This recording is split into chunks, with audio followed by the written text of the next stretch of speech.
Developing right now, NBA legend and racing team owner Michael Jordan took the stand this afternoon in the antitrust trial against NASCAR. Jordan said that he sued NASCAR to force them to change their business model, which he said is unfair. Our Joe Bruno was inside the federal courthouse when Jordan testified for about an hour, and he joins us now live. Joe?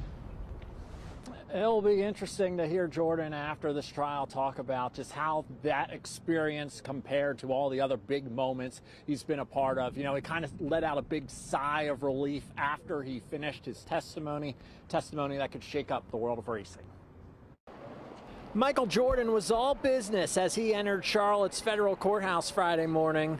The living legend commanded attention on the court, but Friday afternoon he was on the stand testifying about his experience as the owner of 2311 Racing.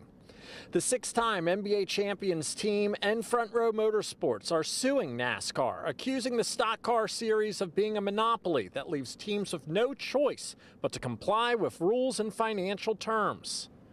In his testimony, Jordan told the jury someone had to step forward and challenge the entity. He said he is not discrediting what NASCAR and CEO Jim France have done for the sport, but he said he has never seen France drive.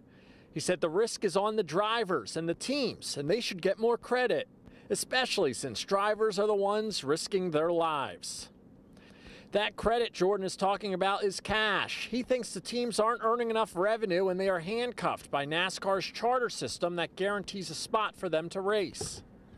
In cross-examination, attorneys backing NASCAR asked Jordan if he reviewed the terms of the 2016 charter or the 2025 charter he refused to sign. Jordan said no. It felt like there were a lot of people starstruck by MJ on the stand. The attorney for NASCAR was making jokes with him. He even thanked him at one point for making his 9-year-old think that he was cool.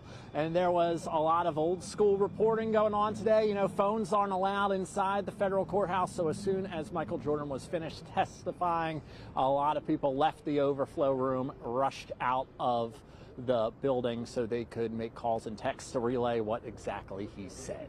Reporting live outside the federal courthouse, Joe Bruno, Channel 9 Eyewitness News.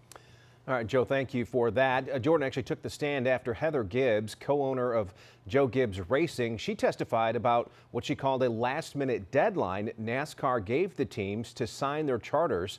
Gibbs said the document was something in business she would never sign and compared it to having a gun to your head.